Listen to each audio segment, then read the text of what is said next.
we've had a little day out here. We've just been on the London Eye. We've done it all except Madame Tussauds. We were going to do Madame Tussauds, but it's quite a journey away. So we have been to the London Dungeons. We have been to the Sea Life London Aquarium. We have been to Shrek's Adventure, and we have been on the lastminute.com London Eye. Now, there were some accessibility issues, especially in the aquarium. The London Dungeons have a single wheelchair space per tour, as they call it. So if you're in a wheelchair, you can do it in a chair. Fortunately, I'm able to walk a little bit on my walking stick at the moment, so they accommodated me leaving my chair safe and secure inside at each attraction, and I went on my walking stick and was able to experience each and everything, except the drop tower at the London Dungeons, which was not working. Unfortunately closed for maintenance, which kind of sucks. It does, it kind of sucks. But the London Eye is what it is. It's a 30-minute ride around, hundreds of feet in the air, a couple of hundred feet in the air. You get lovely views of London. You would have seen some of those lovely views of London. You can have a good look around, you can take some selfies, you can feel like you're on top of the world, but perhaps not. Shrek's Adventure, whilst I can certainly see the appeal for young children, and I would go again, by the way, with my kids, with my wife and my children. It's certainly a family attraction.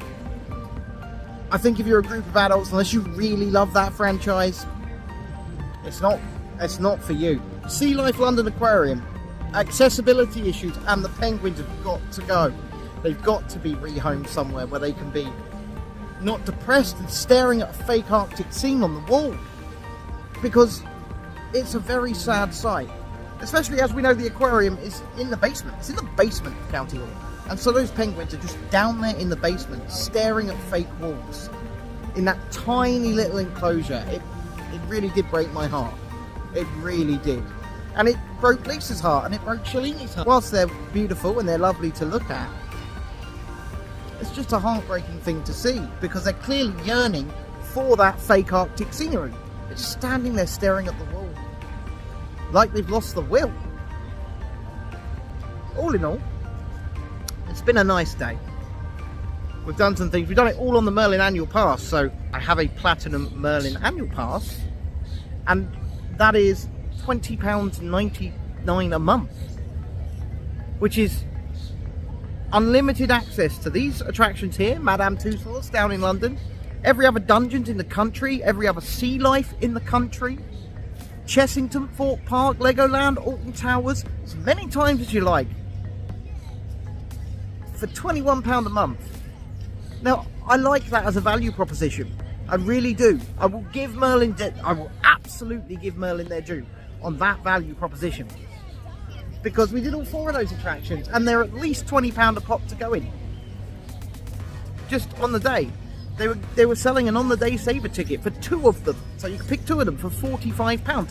That's double what we're paying for a month's unlimited access. I've just done them all once. I could go and do them all again right now if I wanted to. I could go straight back up the fast track on the London Eye, because obviously I have mobility issues, and go straight back on it. So as a value proposition, I mean, this is sort of turning into a review of the Merlin Annual Pass, because my God, is it worth the money. It really is, if you're going to use it, because obviously people mainly buy it for the theme parks. They say, right, we want to go to Chessington, we want to go to Legoland, and they shut at the beginning of November and they reopen mid to late March. So there's all those months of the year that they're not available, but during those months you can come and do all of these other attractions. The London Eye doesn't close. Shrek and the Dungeons, Sea Life, Madame Tussauds, they're year-round attractions. So if you're here in London and you're looking for something to do and you have a Merlin Pass, value proposition is absolutely fantastic. I would say the setting for these attractions right here on the beautiful River Thames as well. I'm not a fan of London. I don't really like it here. I do my best not to come here. I'm not going to lie. I only come into London if I really need to, and I figured I did need to make this video because I wanted to see what these attractions were like. I haven't done the dungeons since it moved to County Hall from its original place in London Bridge. However, it's not changed at all, I will say that. But I think as a value proposition, especially if you're a Merlin Pass holder, it's great. I would even say that if you're out on a day trip with the family and you see some value tickets to do a couple of these attractions, whilst you're not going to get it as cheap as a Merlin Pass, it's probably worth doing them. It's probably worth that money. I mean, the Dungeons is around a 90-minute experience. Shrek was around an hour. London Eye is a 30-minute experience, and the Sea Life London Aquarium is all day if you want it to be. You go in and you come out at your own leisure. Just talk quickly about the London Dungeons. It is about 90 minutes. It's a lot of fun. It is really enjoyable, I think. The actors really committed to the bit. The scenes are well themed. The little interactive elements are well done. I've not really much to criticise about it. It is a laugh. Let me know down in the comments. Have you been to these attractions here in London? Do you like them? Do you agree with some of the criticisms I have? Hit the like button if you haven't already. Subscribe to the channel if you haven't already.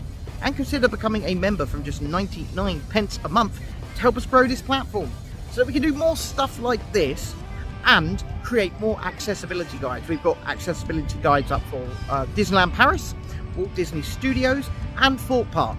So you can go and look and see the accessibility entrances, requirements. It's all there for you on the channel. We'll speak to you again in the next one. Bye for now.